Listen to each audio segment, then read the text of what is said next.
Good evening, YouTube viewers and subscribers. Today is an awesome day and I'm super excited about this video because an awesome friend and subscriber of mine, Jay, sent me an engine for me to keep as part of my collection, or as I like to think of it, an extended babysitting. This is an engine from a manufacturer that I've never owned before, and I'm so excited. I just need to get this out here. This is what he sent me.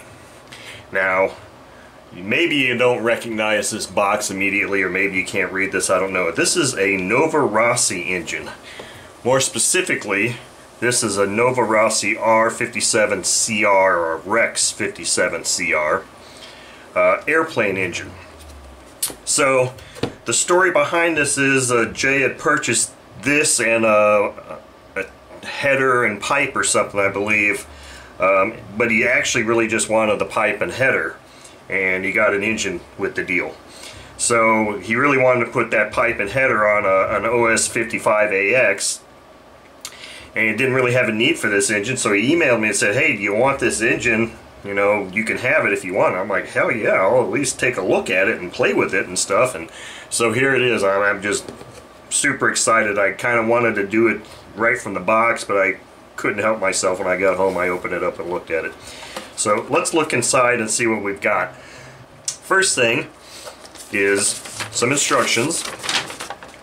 Now these are instructions that you can find online. And Novarossi, for those of you that don't know, many of you do, is a company that is still in existence. It's been in existence since the early 90s.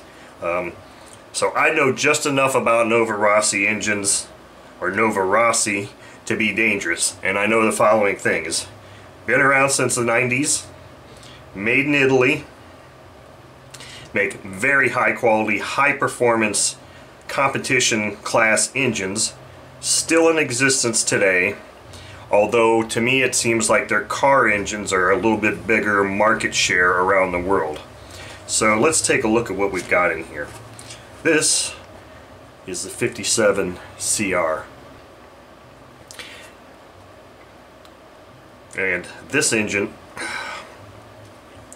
oh wow, it has a lot of compression. Just an absolutely beautiful specimen here. Now as you can see, it's got a remote needle valve assembly. The needle spray bar assembly is not installed on here, and the carb is not on here. Now one thing I think is rather interesting right out of the chute here is that for such a powerful engine, it seems to have a rather small prop nut. Not small in diameter, just like beefiness. So I think right off the bat that's interesting.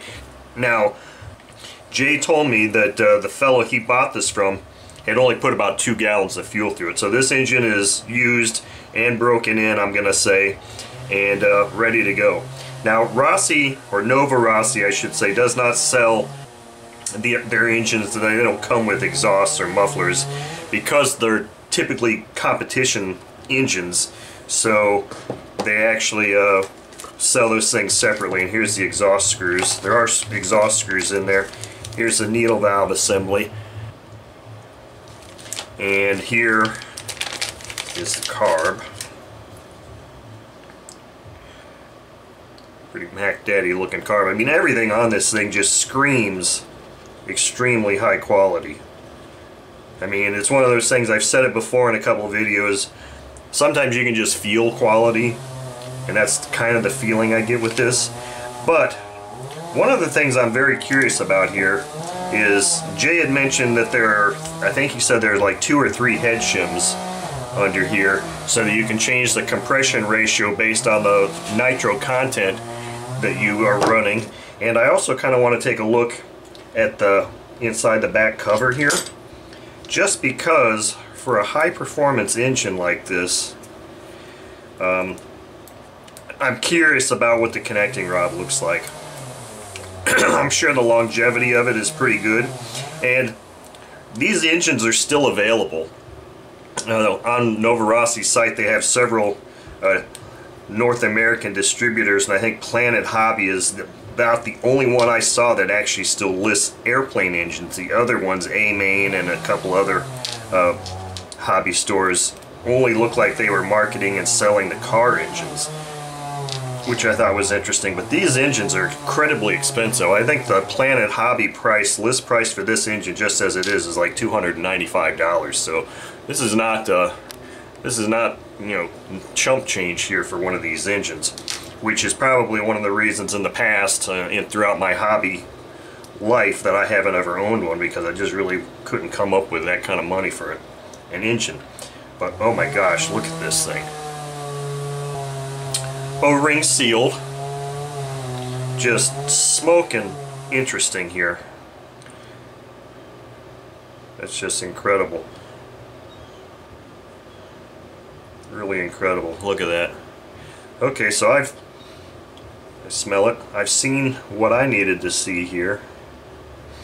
As far as that goes, let's see if I can pop this head off real quick and see what these head shims are like in here. I'll have to, having not run this type of engine before or really even messed with shims, I've always just run engine stock, and if they had a shim I ran it, and if they didn't, I didn't. So not real well versed on that. But okay, so it's a two-piece head. This is the button. Okay, so before I look at those shims, let's look at the top of this piston. So clearly run engine, as I already knew. Not super high time. I would say the estimate of 2 gallons is probably pretty close to being right there. Oh wow, that's so tight. Looked like that sleeve was wanting to come up too. Okay, I need to stop doing that. Let's get this down here. Let's check out the head shim situation here. So here's one. That's one that's pretty thick. And I've got calipers here, but okay, this one's really thin. So I don't know if this is actually 1 or 2. This is 1. This is a pretty thick shim here. And then you've got a thin. So it looks like it came with 2 shims. And this plug, it looks like a Rossi plug also. So this is pretty freaking awesome. An unbelievable gift and gesture from Jay. The one thing that's kind of cool is, now obviously I already mentioned it didn't come with an exhaust, but I've got an exhaust here that I think will be appropriate, or at least as close to appropriate as I can come up with, which is this one, which is a kind of a semi-tuned exhaust that came with my Tower Hobbies Pro 46 engine, which by the way is one of my favorite 2-stroke engines of all time. That's why I have one, and I'll always have one. These engines, or these exhausts, actually came with the GMS line of engines also, and a lot of people like just these exhausts because they think there's a power boost or whatever. I can't validate that. All I can say is off camera before I know that this exhaust fits, and it's gonna look pretty damn cool on here too. So I'm super excited. Jay, I can't thank you enough for this. And so I'm going to put this thing back together, take some pictures of it, and then think about when I'm going to get it on the bench. The question I have for myself and viewers that have got experience with this engine is, it's a R57CR. What size prop should I run on it? Nothing in the instructions here about props, so I mean you could probably do 10.7, 10.8, 11.6, 11.7, maybe a 12-inch diameter prop. I don't really know. If I just had to grab something right now, I would probably grab an 11.6 or an 11.7, but I don't know. So comment and let me know, especially if you've got direct experience with running these engines, what would be a good prop to start with that exhaust that I've got.